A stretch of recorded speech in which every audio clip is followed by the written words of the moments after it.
that's such an interesting question. I think when it comes to every movie that deals with nuclear destruction in some ways, that there is that incomprehensible nature to them, that it feels like we've like meddled with some aspect of reality that's too big for us in some way. Yeah.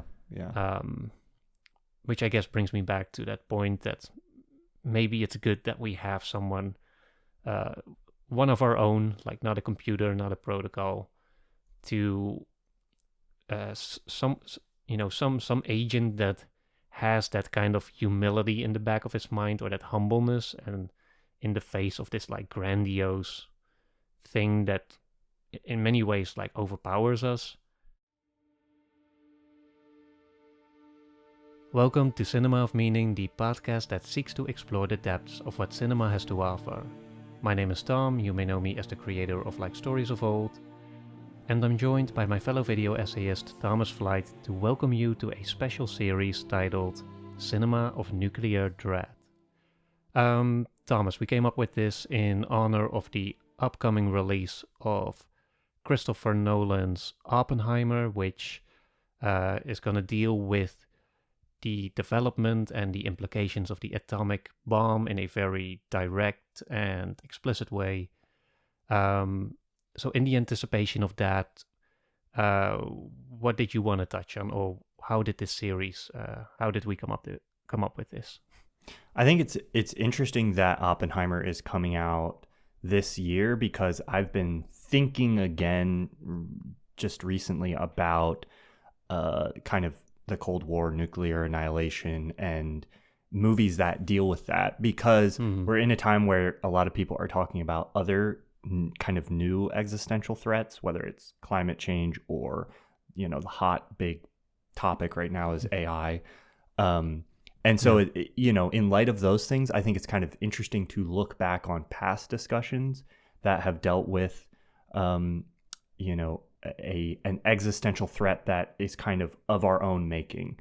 This tension between a technology that humans want to create and sort of the destruction that could potentially come about via that technology. Yeah.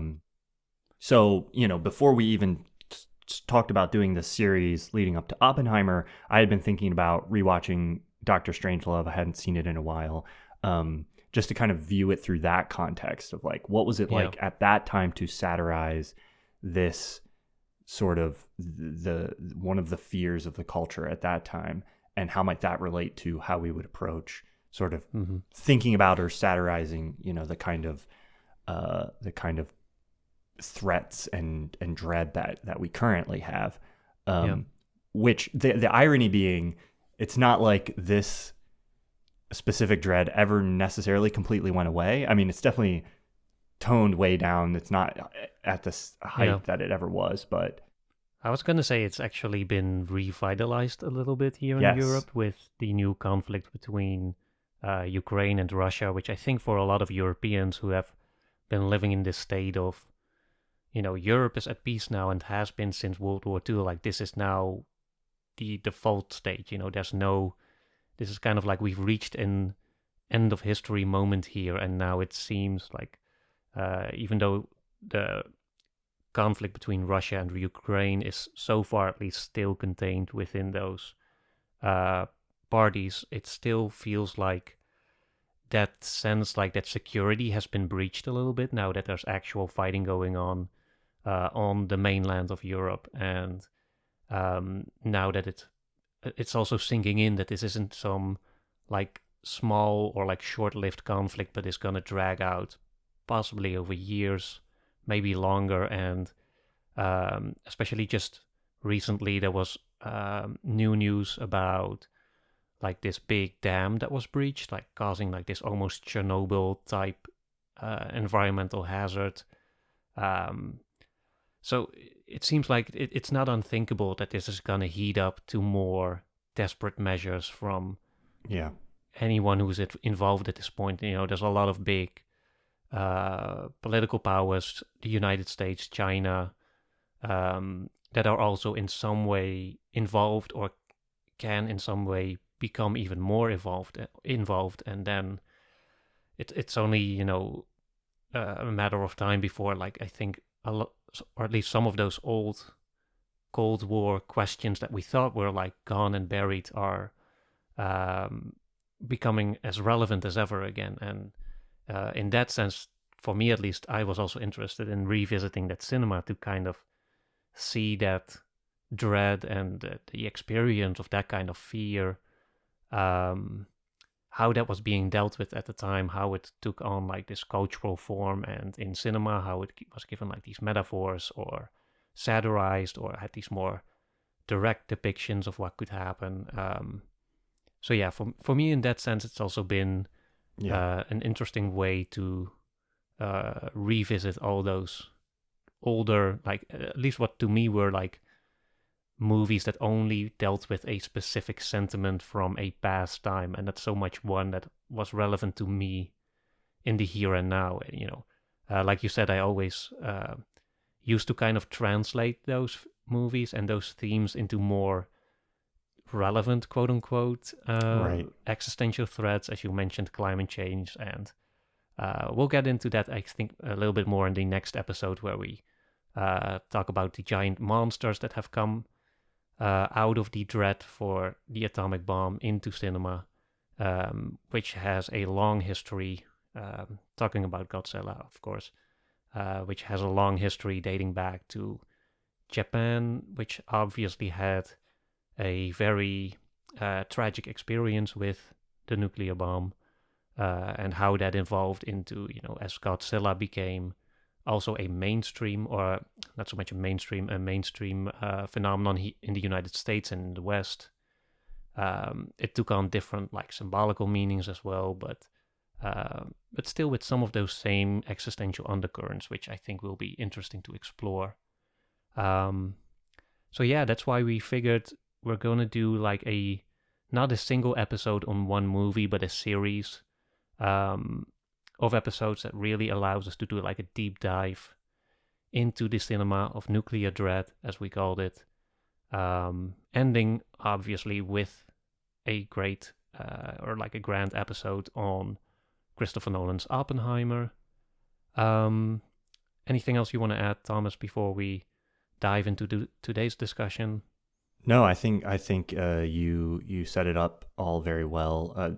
We're talking about Dr. Strangelove now. I think next week we're talking about Godzilla broadly, but mostly focusing on the 2014 Yep. Gareth Edwards film, kind of as our starting point, and then Yeah. working from there. We might talk about some other movie, and then, as you said, ending with Oppenheimer. We might be talking about other movies that touch on this theme throughout. But those are kind of, the core films that we're touching on. So it's not meant to be comprehensive, or like I think I'm not an expert on the Cold War or anything like that. But I think it'll be interesting Yep. to sort of like create a little more context, maybe like leading into our viewing of Oppenheimer. And it'll be like, we haven't seen Oppenheimer when we're recording this, so I think it'll be interesting to see how that movie sort of interacts with kind of the different themes that we end up discussing over the next two episodes. So yeah, I'm excited to see where this goes, and how it feels to kind of extend a discussion over a couple episodes. Yeah, exactly. So yeah, as you mentioned it already, today we're talking about Stanley Kubrick's early masterpiece, Dr. Strangelove, or How I Learned to Stop Worrying and Love the Bomb. Before we begin, if you enjoy our show and want to help us keep it going, you can support us in two ways. The first is to listen to Cinema of Meaning on Nebula, which lets you enjoy each episode completely ad-free, and where you can listen to the next episode in this series a week early. The second way to support us is to join our Discord community on Patreon, where you can discuss movies with us and with our fellow listeners. Both Nebula and Patreon will also give you instant access to all of our monthly bonus episodes, which by now has grown into a significant catalog. For more information, check out the description. You'll find everything you need in there. Thank you for listening to Cinema of Meaning. Now back to the show. Okay, so Dr. Strangelove is one of Kubrick's earlier movies, and nevertheless, I think it's still one that's being very highly regarded of his. It's always been like one of my favorites of the movies that he made. One of my favorite war movies, I think, in general. I think this is a very effective anti-war statement that is being made here. I love the satirical approach to what was originally a more straight-on thriller. What's your relation to this movie? When did you first see it? I first saw this as a teenager a long time ago, and this is only my second time watching it, so it's been a Oh, really? while. But yeah, I really enjoyed it as well.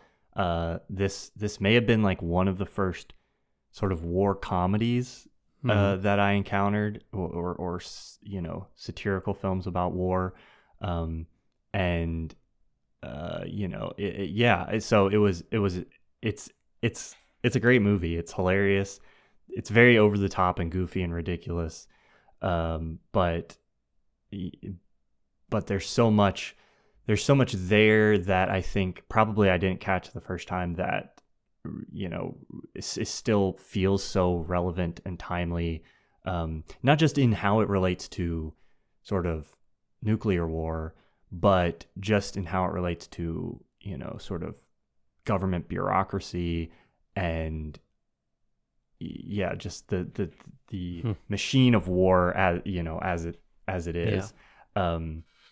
And I think the choice to kind of this dramatically juxtapose sort of the guys, you have these guys in the plane that you would usually root for, and they're doing the thing that you're usually in the position of rooting for in a war film, of like, oh, they are the ones who are like, at all cost they're gonna get it done, like they go the extra mile, they overcome all these hardships to Mm-hmm. accomplish their goal or their task.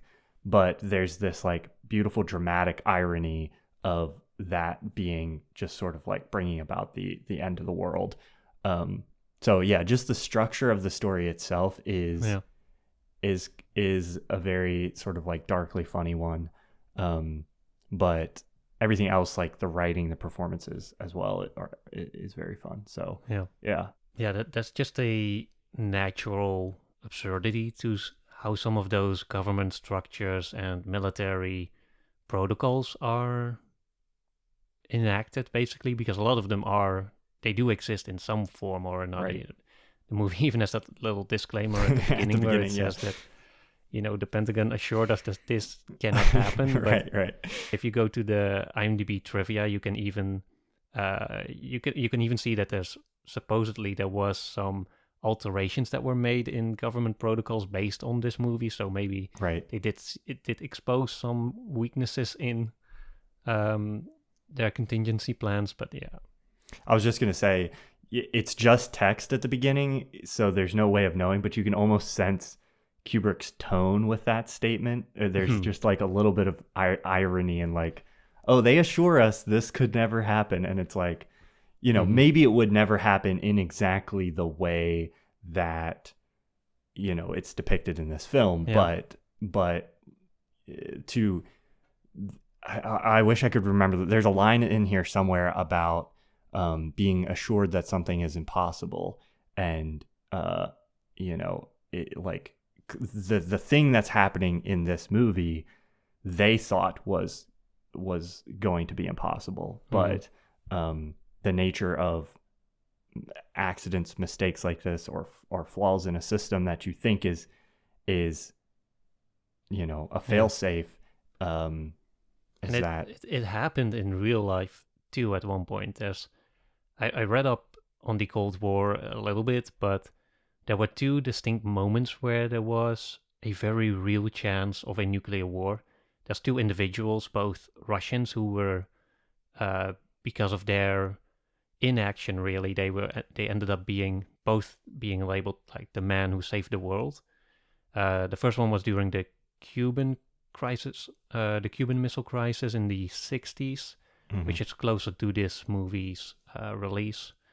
Um, there was a scenario in which there were like these U-boats carrying nuclear subs from Russia, which were being like they had these bombs that go off underwater for to force these U-boats to come up, and there was one of those boats that um, noticed those bombs going off, and they assumed that the war had started, and so they started the protocol of launching a nuclear strike, which was eventually prevented by one of the officers on board.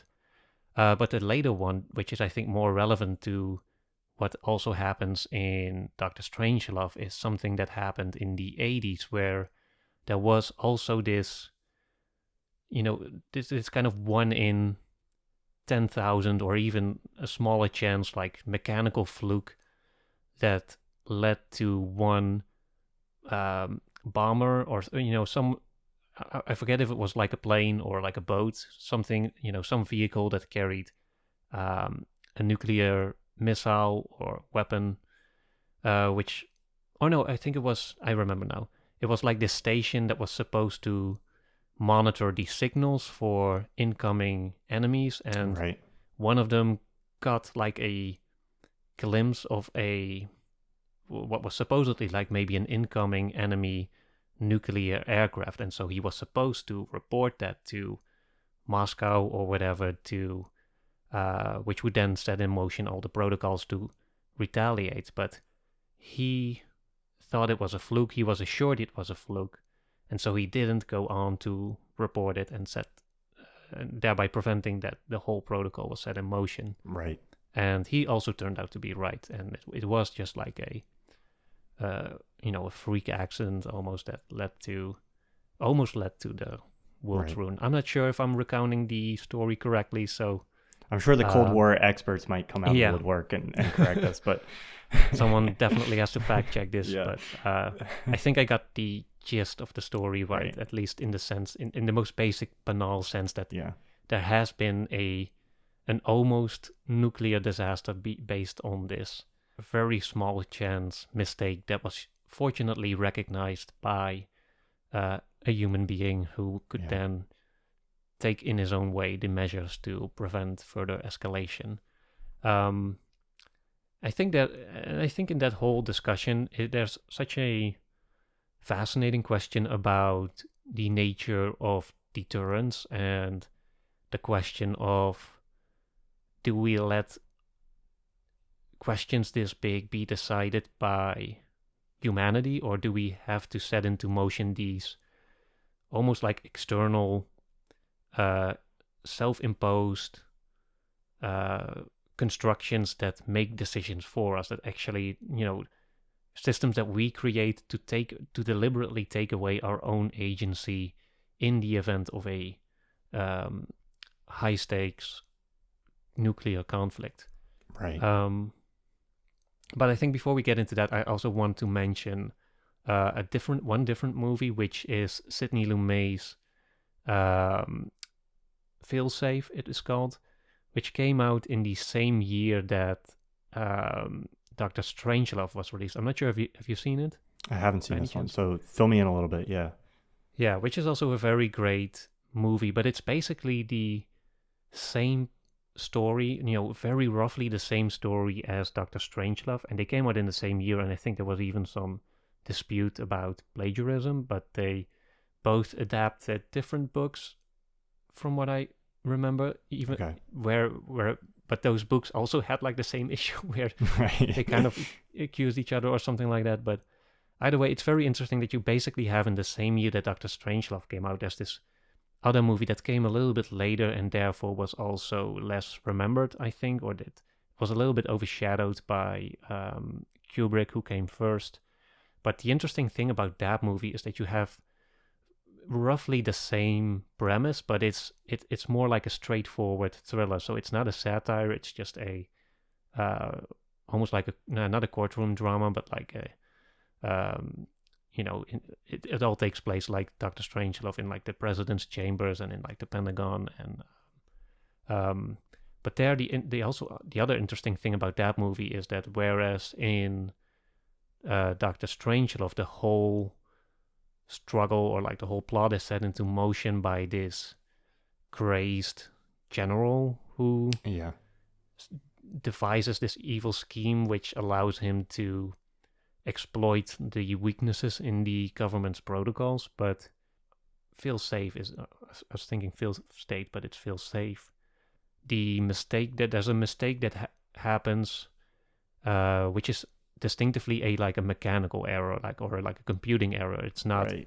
it's not human malevolence that sets this scheme into motion, which is the same as Dr. Strangelove, in the sense that there's a bomber or like a whole squad of bombers that gets accidentally sent to Moscow to drop like these nuclear bombs because they think they've received like the right code for it, but that turned out to be an error. But from that point, like, they kind of run against the issue that all the protocols that are set in motion or that exist after that moment, the fail-safe moment, prevents them from stopping them, and that leads to this whole very intense and suspenseful exploration of how we can, even if we accidentally set into motion, there's no guarantee that we can undo it or that we can prevent it from further escalating and then having to deal with like the fallout to those escalations. Because it's not the thing about the nuclear war, it's not just this thing, or about the nuclear bomb, it's that it's not just the issue of that there's one bomb that could destroy us. It's, there's one that goes off, and then there's humans that react to it, and they feel the need to retaliate or to do whatever, and that's ultimately going to snowball into some total state of self-annihilation or something. Yeah. Let's go back to Dr. Strangelove before I just keep talking about different movies. But did you feel like Failsafe without the satire kind of makes, not to jump too far ahead, but like is making a similar critique just in a different way? Or is there something fundamentally that this more satirical approach that Dr. Strangelove takes brings to this movie? Yeah, it's an interesting comparison in that sense, because it is, I generally think satire is just a very effective tool to approach subjects like these. And I think all in all, Dr. Strangelove is probably the more entertaining movie. Right. I think it's fair to say it was more successful too. I think it's the one that has the more of the the lasting legacy as a film, I think. Yeah, definitely. Kind of related to that, I don't know, it's hard to watch a movie like this now without and know kind of what the cultural context of it was just from the film itself. But I was reading some of Roger Ebert's reviews of Dr. Strangelove, and he talks about kind of how when this movie came out, maybe not nobody, but according to him, like a satire of this kind of thing was sort of unheard of. There wasn't currently a satire of this conflict. So it was a thing that everybody in the culture was discussing very seriously and sincerely, and were like, oh yes, nuclear deterrence, is this a good approach to something? It was a debate at the time, like, should we do this, shouldn't we, blah blah blah. And then out comes this movie, and it's kind of depicting this debate, these conversations, these mechanisms in the most ridiculous light possible, and kind of paints the whole thing in a very, like, almost as if it's all one big joke. And so I think there's something interesting about that, where, now we see this and it's like, we're like, oh yeah, this kind of makes sense, but we have the hindsight of sort of like that conflict already having passed and maybe understanding it in a new light. But at that time, there would have been something more maybe radical about the satirical aspect of it. And it would be like, well, I don't want to try to draw too many comparisons, but I think there are things like that now where culturally we're in the midst of discussing them in a certain way where it's like, what are the pros and cons of this? How is this toxic for our society? How would we deal with this? And then you can have something like, even a show like Succession is kind of a show that's like, I'm going to satirize this partially by being like, all the people who are making these decisions about all these things that impact everything, it's just kind of like another day at work for them, like that's how a lot of the officials are portrayed here. Like they're going to be fine. The president, when he calls Russia, is just kind of like, oh, we did an oopsie. A little oop, a little oop.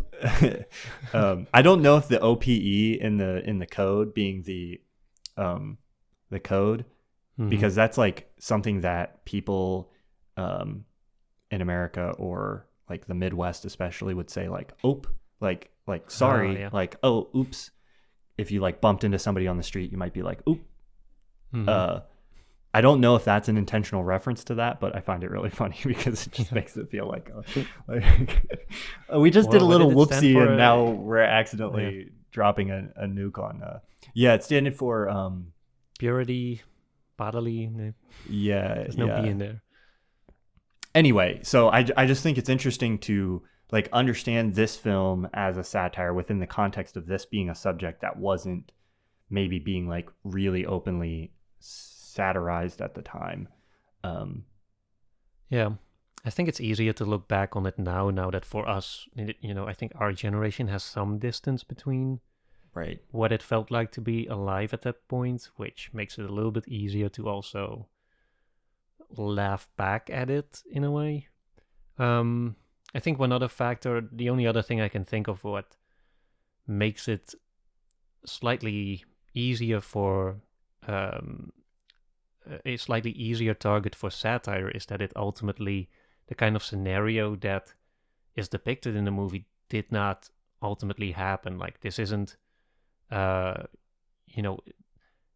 Cold War wasn't a victimless war, but at the same time, the kind of nuclear annihilation that's depicted here, that's something that did not happen. So right. Maybe, I think it kind of maybe skews away a little bit from being taken or from being like too close to reality by totally committing to like the hypothetical scenario and using that to highlight the absurdity of the decision making that could in theory lead to that scenario.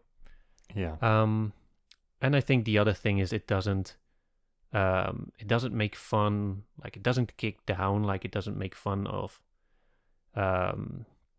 it's not like a satire of the Holocaust where you do some like farcical story inside a concentration camp, but which would obviously cause like a lot of friction with those who have who have experienced or known people who've experienced what it was like to actually be in those. But instead, like it's a movie that punches upwards to like the upper decision making people. Terrible way to describe it, but the administration, administrations, people in power, and which I think is always like a fair, in some ways that's always a fair target because those are the people that carry the responsibility. So it's like that kind of dynamic where every king used to have like a jester to kind of bring his ego into check or something like that. So I think that's, even if it's not always nice, I think it's important for people who carry that kind of power to be very aware of the power they wield and what it could lead to. And I think it's important for us as like regular citizens to also know the kind of power that those have like above us can wield over us, and which I think informs us as a society, especially in a democratic society, informs us about how we should feel, or not how we should feel, but it just gives us reason to reflect. It gives us food for thought, and that can help us inform like how we want to vote in the future, or how we want to see the direction of a certain political movement, or whatever. Or it helps us to kind of envision these scenarios that may shape our own worldview, or the worldview we or the world we the view of the world we desire. Let me put it like that. Yeah. I think satire and comedy too, especially, we called this series like the cinema of nuclear dread, and I think satire and comedy can be a really great way of approaching like subject matter that people are afraid of. And so, like we talked about how maybe it's easier now to just like laugh at this movie without that fear being less present to us immediately. But and I see something like that with what's the name of that movie that came out on Netflix? It's that big satire. It had Leonardo DiCaprio in it, and Don't Look Up. Don't Look Up. Yes. That's like the closest thing I could think of to this kind of thing of the current era, where it's like satirizing certain political issues. It's kind of making fun of everything. It's painting certain people at the top as just like, a joke. And I didn't love that movie. And I don't know if like, it's just a, not as good a movie as Dr. Strangelove is, but also part of that might just be like the stuff that it's satirizing is like more immediately present to me as an individual. And maybe it's harder for me to like engage with that just on kind of like a, comedic level or something. It's like, oh, you shouldn't be making light of this because, it's a very serious issue. I think it's maybe like a gut reaction that it's easier to have when it's something that's present to you. Anyway, I say all that to just say, like, I think it's interesting to think about this movie in light of this being something that people were, actually afraid might happen at the time, and how comedy and satire sometimes can actually be a mechanism that we can use to like feel safe enough to approach thinking about those things. And it can open us up to kind of like processing or thinking about certain subject matter that maybe like the seriousness of would like, and our fear of would keep us from like being able to consider more openly. I don't know if that's making sense, but I guess I'm just pointing to like, I think the value of comedy and satire in a situation like this.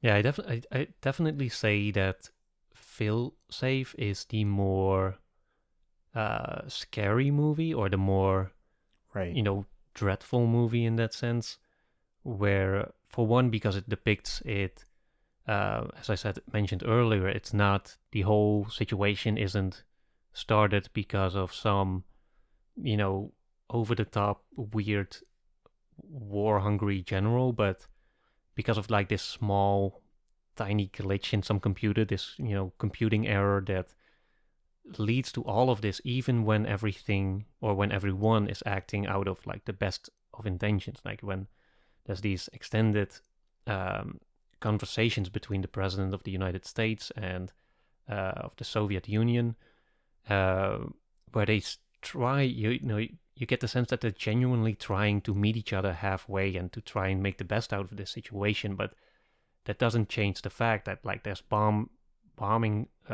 planes on their way to Moscow, which the United States failed to stop, and which the Russians also have like trouble stopping, because it's it's a whole thing, a whole like series of complications that come into their way, which makes this, slowly makes it more clear and clear that there's a very real scenario in which there's gonna be a nuclear bomb that drops on Moscow. And then the question is, between the presidents, like they discuss this explicitly, like what do I do when that happens? Because obviously you don't want to start an all-out war, but at the same time something like that cannot go unanswered or without consequences. And so there's a very different kind of dread that sets in when you kind of feel like people with good intentions are nevertheless pushed into this direction where they have to cause like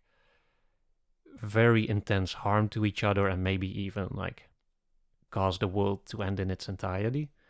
So yeah, in that sense, I think it's much easier to just look at a movie like Dr. Strangelove and approach it with more lightness or lightheartedness, with just enough distance from a scenario that we could actually envision to also have that same to walk out with the same kind of message at the end. Or because that's one more thing I'll say about those two movies insofar as we're comparing them, is that I do think they ultimately lead to the same revelations about the dangers of the nuclear systems as they were in place at the time, the dangers of giving away our own agency to set up these kind of doomsday devices, and to kind of employ that as a sense or as a means for deterrence.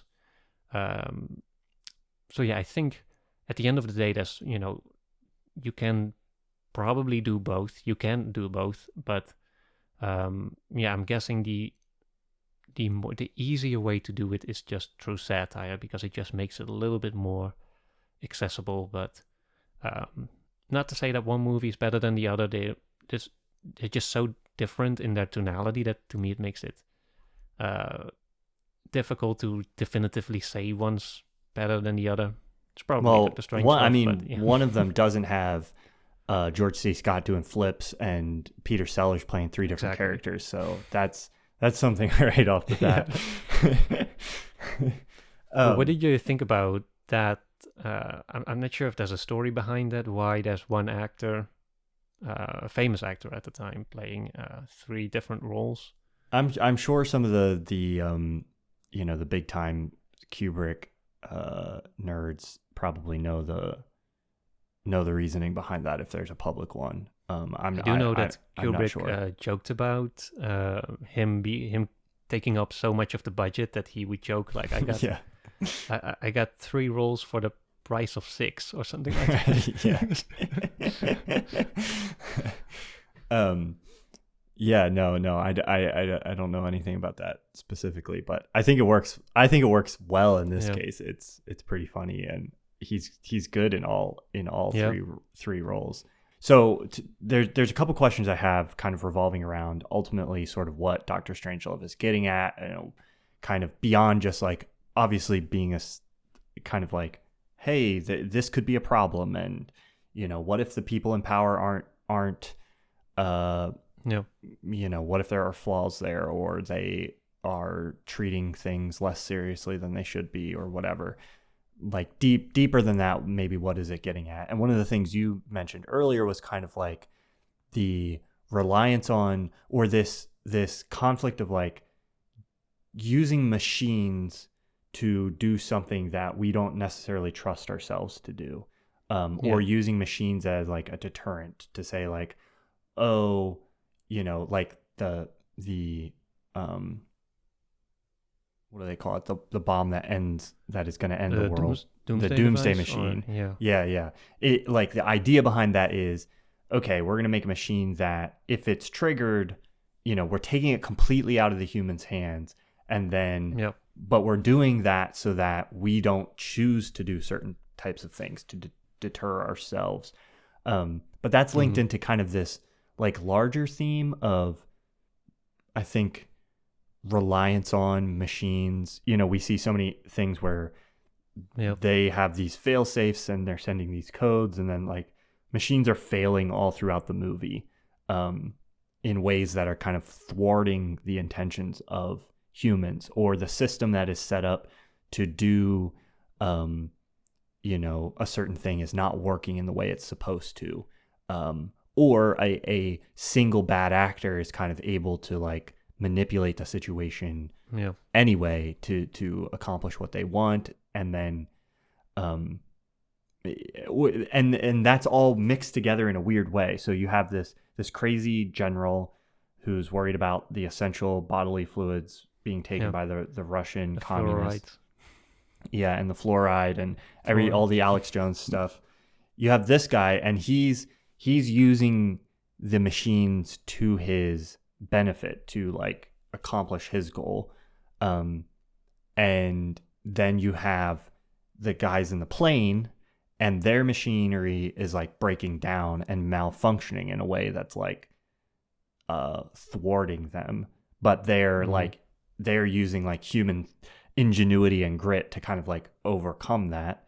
Um, and then I think like in the weirdest like insertion into this theme, you have Dr. Strangelove himself, who has this like bionic mechanical arm that's like, is trying to like do Heil Hitler stuff, and he's like Was it?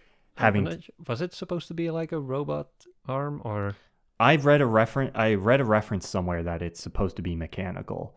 Okay. I thought it So was just kind of this. There's a real syndrome that I'm forgetting the name, but there's like alien hand syndrome or something like that, where it's still like your own biological arm, but right, somehow the nerves got disconnected, so it has like its own consciousness, which in the case of Dr. Strangelove would still be like his former Nazi self, which is still preserved in right. his right arm. That was kind of my interpretation the first time I Yeah. watched it, but then I saw people saying that it is a mechanical arm. So I don't think Okay. that's explained in the movie. So I Yeah. don't. Yeah. If it is, I missed it. Not that I But noticed. Yeah. I think in light of that, like that's also like I don't know if that thematic, but Kubrick is one of these people who like puts all these little weird things in there. So that's another piece of that puzzle. But I guess my question is like, how do you feel about how this movie is interacting with sort of like technology and the machine and kind of, in addition to the arm thing, Dr. Strangelove at the end saying we can use a computer to kind of find the best people. It's very Nazi fascist, like Gets a little bit eugenic-y. right. And he's kind of suggesting like we'll use a computer to do all that for us, to choose the best people that we can put in the ground to survive all of this. So there's a link there, even if the arm wasn't intended to be a symbol of that. There's also a link there between like using technology in a certain way and this suggestion of something more like fascist and evil or something. Anyway, I don't really know. Like, I was just curious what you think about what the movie's doing with that, and if it's saying anything in particular. Yeah, I think the idea of nuclear deterrence, it's sort of rooted, I think, in the more like Nietzschean philosophy, which proposed that like humans are at this state of war, and that if we want to have peace, like we need to have like some form of self-governance to keep it in place. If this was a video gaming podcast, we'd also be talking about the Metal Gear Solid series right now, which also deals with all that very explicitly and very interestingly, and also in a way that very much was inspired by films like Doctor Strangelove. But anyways, the concept is also that, as you mentioned, it takes away like our choice, like our agency to, which kind of invokes this kind of fear in the enemy that, we cannot intimidate them because, the system is going to respond if we do either way, like no matter if they're like scared or not. That's the kind of that psychological aspect of warfare is kind of taken out of the equation. And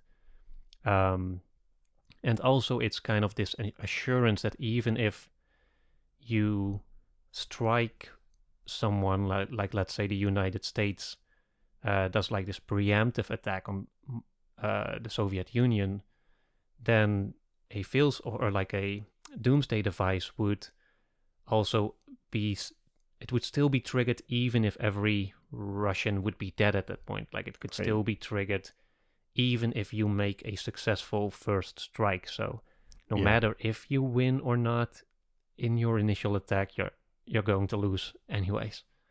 So I think that in that sense, that was kind of the theory, like the general idea behind deterrence. But yeah, then as this movie showed, it is vulnerable both to technical errors as well as to, as you mentioned, single bad actors or multiple bad actors that know how the system works and then therefore know how they can abuse it for their own purposes. But I think the interesting thing about it is that the kind of mistake I think that there is with this idea of deterrence is that we assume that the choice to push that button to like incite like that whole mutual destruction is like too big of a choice for any one individual, and therefore we have to hand it to like a system that takes care of it for us. But I think the interesting thing about the real life situations that where individual human beings have been in this situation and indeed failed to go through with this kind of also show, almost demonstrate that human beings are also the sort of ultimate fail-safe in this Right. scenario, where it's precisely because the choice to destroy the whole world is too big for any individual to bear. So therefore, we should leave it to our hands, because we ultimately are a better determining factor to ensure that doesn't happen. That, when push comes to shove, like there's no one on this planet that's gonna push that button. I'm not sure if that's optimistic, but I think it's a more optimistic scenario than trusting any form of technology or Right. sort of rigid protocol that, that at some point gets completely cut off from any human element or human interference. I So think yeah, I think no matter how like many protocols you put in place, I think kind of what it's getting at is that there's ultimately like somebody it can end up coming down to, so it's like, the ultimate fail-safe ends up being the pilot of the plane, or different people along the way. And so I think like this idea that we could just like offload sort of this like almost like moral reasoning onto a machine, or like culpability onto a machine, is sort of almost an illusion. I think that the reality is like one or a few people would have to make the call either way at the end of the day. And so, yeah, we're kind of reliant on that anyway. But like the good news is that, at least most people, the vast majority of people seem to be, I think it's so easy to forget the way in which how much of society functions on just like a basic, like mutual like respect for each other's well-being and lives. Especially when we're so cynical and we see so many examples of that being violated, but it is easy to forget that, like, locking your door is the flimsiest of deterrents from like someone invading your home and like committing violence against you. It's like the thing, there's other deterrents in that specific example, like the law and things like that. But in a lot of there are more scenarios than we care to think about, I think, most of the time, where there's not like a real solid deterrent to keep, like, the main thing keeping people from like doing really bad stuff is that most people aren't trying to do really bad stuff that would be destructive to a bunch of people and themselves. Yeah. So, I think this is like sort of expanding that out to like the ultimate case study of that. Like, would one person be willing to push the button that would destroy the whole world. And in this case, it's like you got one crazy guy who is willing to do that, but he doesn't know about the doomsday device. So like, yeah, that's one thing that we haven't mentioned at the beginning, but like the whole issue with the doomsday device as it is presented in Dr. Strangelove is, as the doctor points out, like the whole point of a doomsday device is to not keep it a secret. So, which is what the Russians did, or they were going to announce it like 2 days later or something like that. Yeah, but yeah. The whole point of the deterrence is lost if you keep it a secret. I think that's what he said. Right. Yeah. Yeah. So he doesn't know about it, and neither does the pilot, who, like, against all odds manages to ride the bomb down into oblivion. So it's like, ultimately, even in this movie, neither of the people who are like trying to pull the trigger or press the button think that they're destroying the entire world. It's like, they just think they're getting the guys in the plane think they're reacting to a war that was started by somebody else, and the crazy Alex Jones type guy, he just thinks he's getting one over on the enemy to begin with. But they're not, nobody who is doing it thinks that they're destroying the whole world. Yeah. But I guess they end up doing it by accident. Yeah. Yeah, it's also interesting to, one thing I always notice in these movies that deal with nuclear bombs, and especially those from the Cold War era, is that they always, there's like this real problem of trying to convey the real implications of this, like, Right. this mutual destruction and global annihilation. It's simplistic, or at least you can understand what that means, but it's also in some way like almost unthinkable. And there's one thing I noticed this time in this movie, which I also see in a lot of other movies, is that whenever they try to explain a nuclear bomb, they always go back to like the Second World War, where they compare them to like, oh, this is like every bomb that was ever fired in the Second World War combined. That's the power Right. of this one. So they always seem to go, or they always seem to feel the need to go through these weird hoops to make it even vaguely comprehensible, like what this one bomb in this day and age really signifies. It's, or they'll just say like it's like 50 Hiroshimas or something like that. And if you go on like YouTube and you look for these, or even like Google Images, and there's these comparisons of the different nuclear bombs that have been tested over the years, the differences are really quite like staggering. There's almost no comparison to what the kind of firepower that was used during the Second World War, even though we still feel like that was obviously a very destructive conflict. But in terms of like technological power, we've advanced way beyond that. When we think of fighter planes, tanks, guns, but it still feels like there's people, or it still feels like they somehow feel the need that they have to explain that the power of the bomb still isn't that obvious, or that, I don't know how to put this. I think Oppenheimer's probably gonna clarify some of this. I think Right.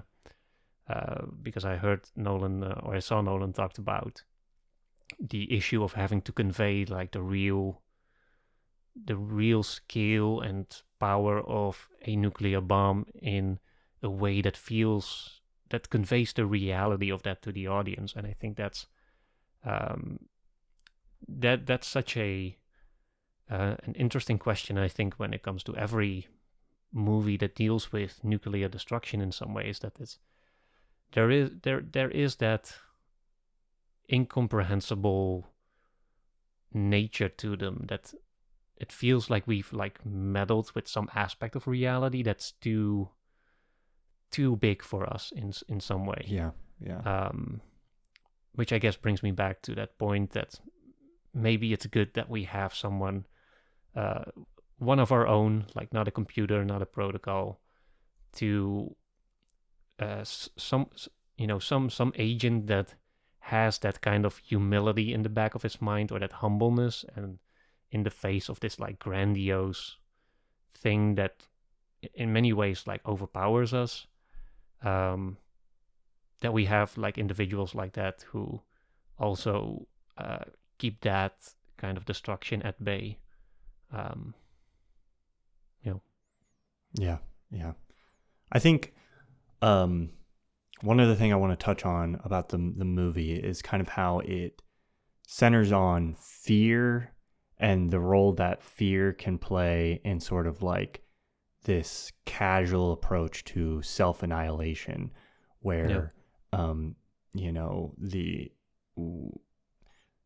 the kind of the general who puts this all in motion, he has this conspiratorial view of the enemy, and you know, it's easy to laugh at that and like, oh, he's crazy or whatever, but this is a very real thing that, like, you know, gets a lot of people that, you know, they buy into narratives about an enemy, and then it's possible to get so entrenched in that you can construct a belief where you would rather die, or you're willing to like sacrifice your own life to overcome this villain, you know, essentially that you've constructed in your mind.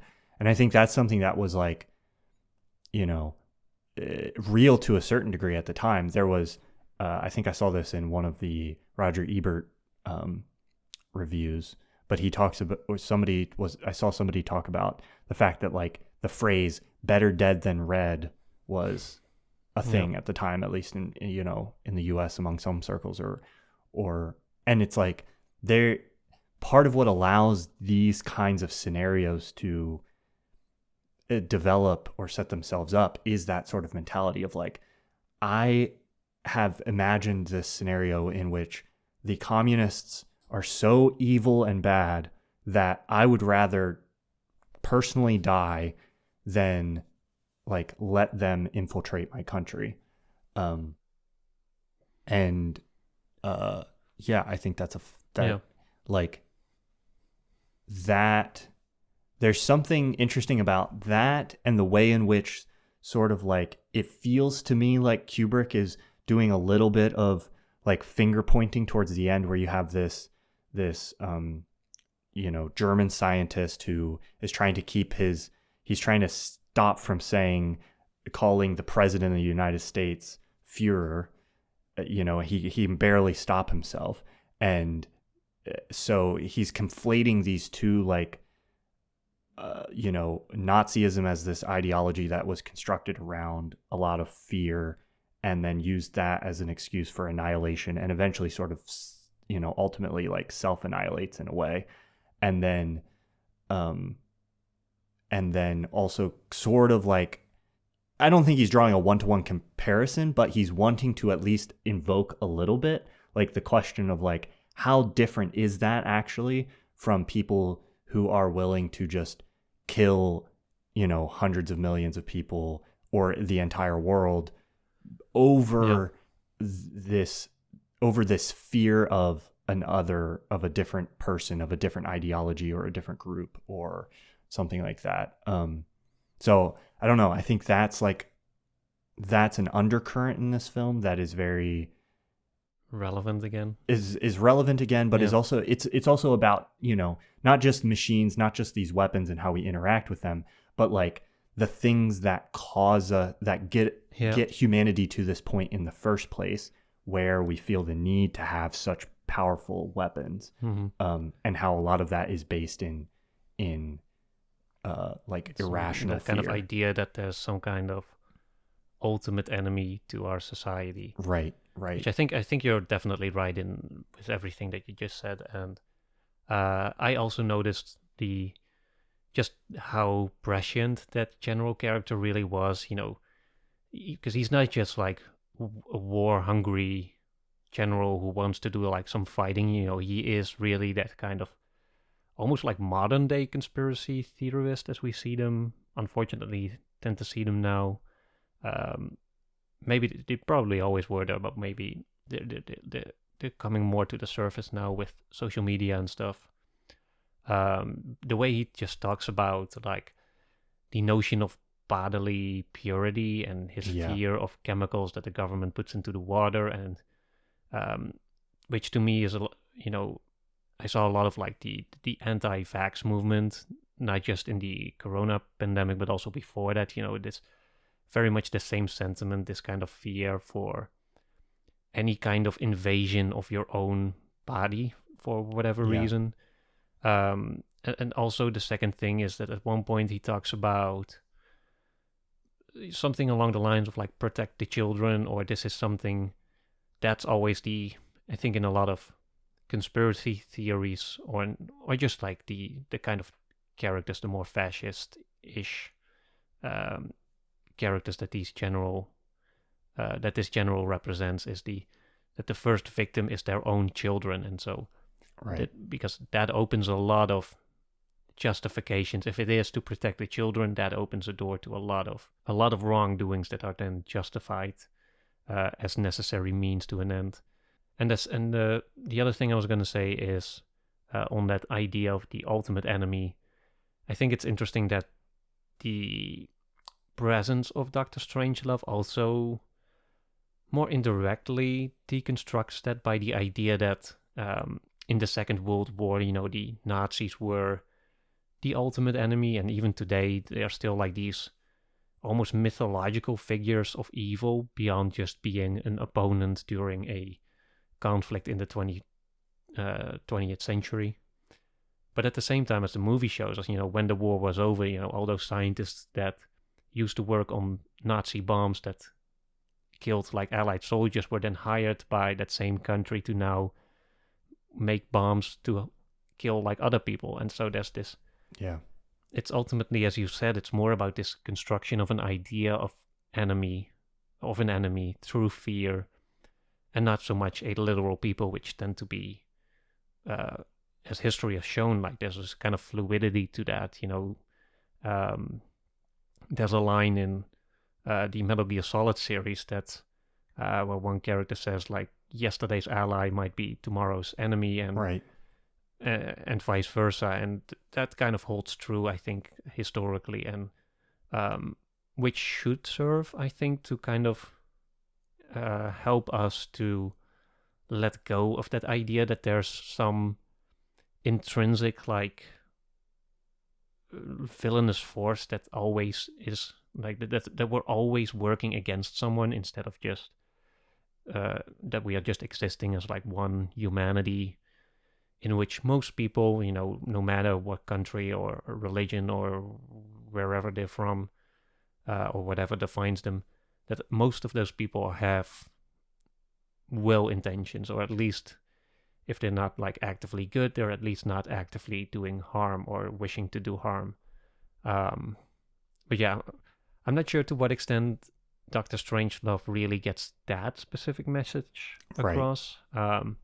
I think it does get overshadowed a little bit towards the end by the way it kind of shifts its gaze backwards to like the brass and how they react to the events of, or the coming event of like nuclear apocalypse, in which they talk about the mineshaft gap and preventing the Russians from repopulating the Earth. I guess that still relates to the idea that even in nuclear apocalypse, even if you're 100 years down in a shelter, which is very favorable for the upper managers, upper leaders, because it's going to be 10-1, or one man for every 10 women, because they have to procreate. Monogamy is out the door, so it's a very good situation, a very good deal for them. But still, they still can't let go of that idea that somewhere on the other side of the planet there's a commie bunker where they're procreating even harder, and so they need to step it up if they want to come back out of this 100 years from now and beat like the Ruskies and Which it just I guess that does show the whole silliness of the idea that even after all this, and then even after 100 years of nuclear winter, there's gonna be that the conflict as they now see it is still gonna be relevant. I guess that it just shows that entrenchedness of that kind of dynamic between you and who you perceive to be your enemy. Yeah.